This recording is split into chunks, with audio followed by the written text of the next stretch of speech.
Hi everyone, it's Christy. Welcome back.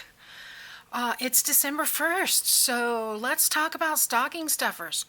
I'd like to do a bunch of stuff this month that is short and quick, perfect for stocking stuffers. So they'll be smaller projects. If you have any ideas for anything, put it in the comments below, and I'll try to get to it if I can. But this one is a fun. It's a little art journal, and I thought this would be a perfect little gift for stocking stuffers. Everything is cut the exact same size, which makes it super easy. Everything is 6 by 8. It's only the direction that you need to pay attention to. So I've used my Kirby Teesdale Studio collection, and I believe I used 2 sheets from that, and then I've used 5. Well, let me show you. Okay, these are the Kirby Teesdales. These are cut down to 6 by 8 horizontal. Okay, we want those to be horizontal.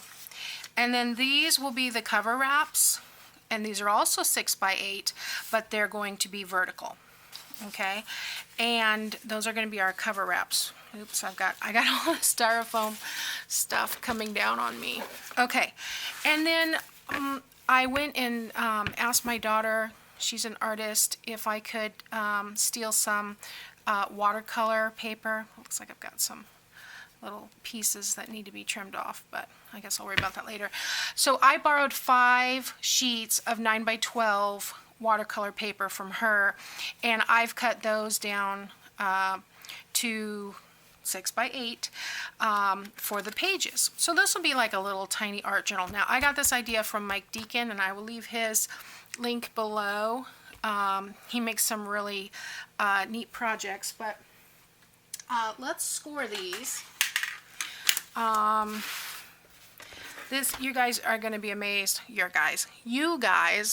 all will be surprised how easy this is. Now, watercolor paper is thick.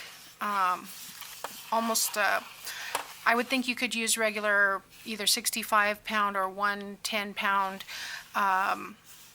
cardstock for this. You could probably use craft paper for this. If you were going to do it with regular copy paper, I would do at least 20 sheets. I'm doing 10 6 by 8 sheets because of the thickness.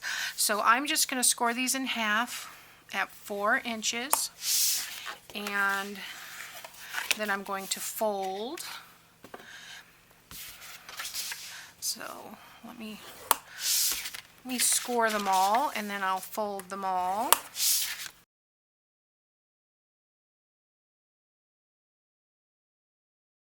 Okay, now I'll go ahead and fold these. I'm going to use my bone folder because I want these to be nice and flat. Now what's cool about, let me take this down for a second. I am going to need it again, but I don't need it right this second. What's cool about this journal is that all the pages, or when you open the book, I've got hair in here, the pages will, the book will lay open. That's what I'm trying to say. So that's helpful. Now, when you score, and you score on one side, you'll notice on the back side it has a bump. You want the bump to be in the middle of the fold, okay? And what that does, and it doesn't work every time, it depends on the quality of your cardstock, but for the most part it will help with the tearing of the cardstock when you fold it. So I'm going to finish folding these really quick, and then we'll move on to the next step.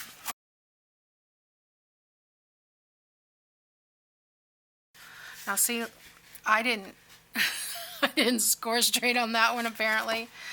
So let's redo that one. This, like I said, the watercolor paper is a little thicker, so let's redo that. Yeah. Okay. Looks like I jumped over there. Okay. And this won't matter because this will be folded inside. As long as I can get that score there. Fold it correctly.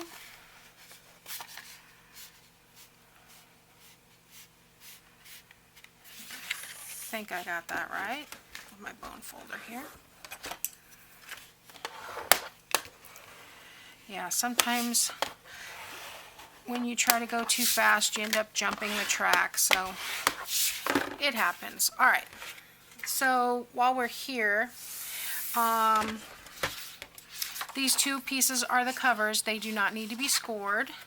And then these two pieces are going to be the end pages. Now I want to score these very carefully because this is not thick at all. But I do want to score lightly so I can get a straight fold. This is just regular, I don't know, maybe 30-pound weight. But these will be our end papers.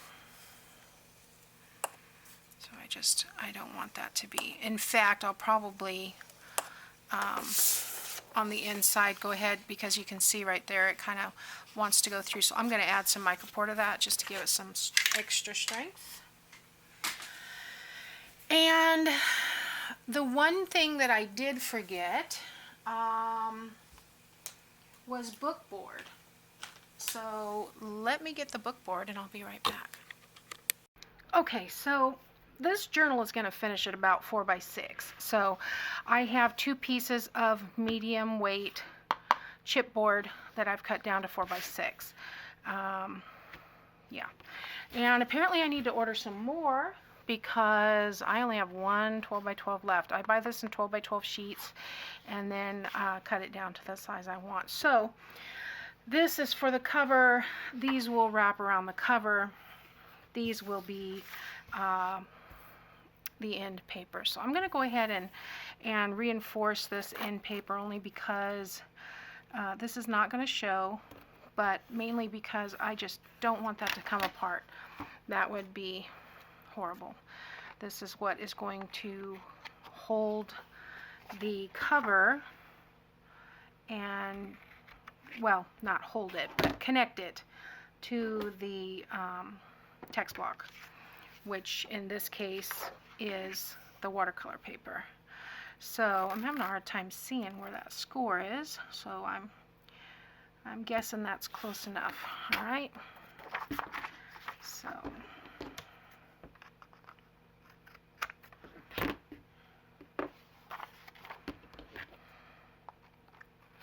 there we go. Okay, so we'll go ahead and fold that. On that score line, I'm going to go ahead and try and line that up the best I can. Sometimes that score line is just ever so slightly off center, but it does give you a good line, good outline. And you can see there's a little bit right there that might have torn right here. I don't know if you can see it, but if I hadn't had that tape in there, it might tear some other time. So we don't want to have that. The watercolor paper I'm not concerned about. If you were using a lighter weight paper for this, maybe you would want to reinforce that also. Alright, so basically this is going to be our text block. These are going to be our end papers, and then these will be wrapped with this paper, and this will be our cover. So it's a nice size little art journal that would be great to tuck in to a stocking. Now the only other thing that I need, and I will get that when I'm after I've glued these together, is a piece of fabric, because this will have a fabric spine, and then we will attach the cover front and back. But the fabric spine will allow all of these pages to lay perfectly flat so that you can work in your art journal. Okay, so let's get to gluing some of this stuff together. We can set these aside for a minute,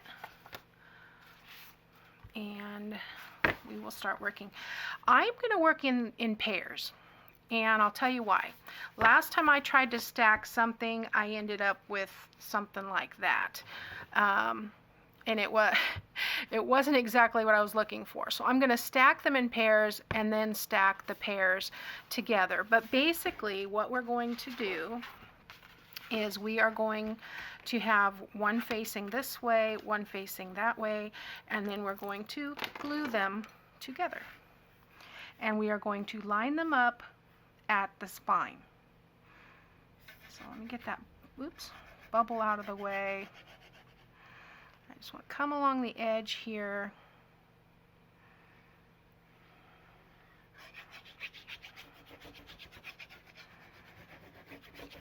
And I'm using Deakin 3-in-1 in my little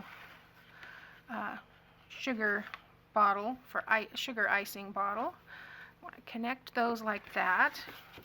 And I'm just going to tap it down on the spine side.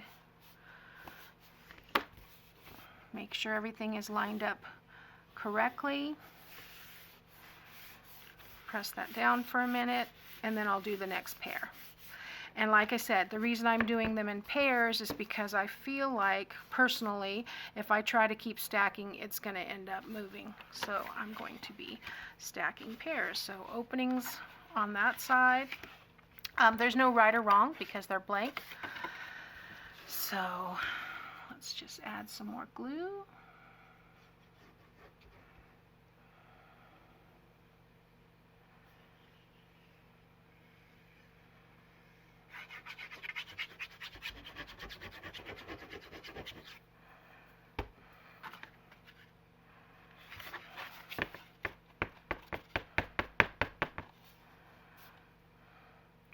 And if you hold it kind of straight up and just for a second so it can catch, then you can press this down.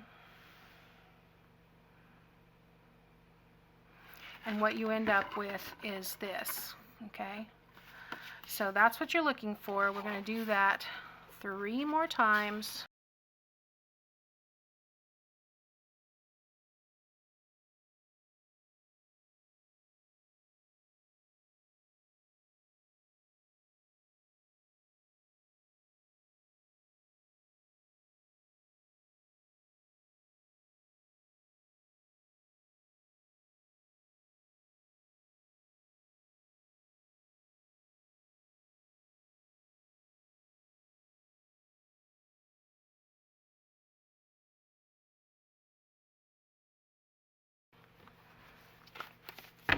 Okay, so now I want to connect 2 of these together. And I'm just sticking them, I have a tray up here at the top that I'm just sticking them under to hold them in place a little bit longer.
Okay, so apparently my camera did not record putting it all together. So I'm going to try and walk you through this, and we'll do another one another time so that you can see the whole thing. But I think you can get this. The same way that we put the watercolor pages together, we added the end papers, okay?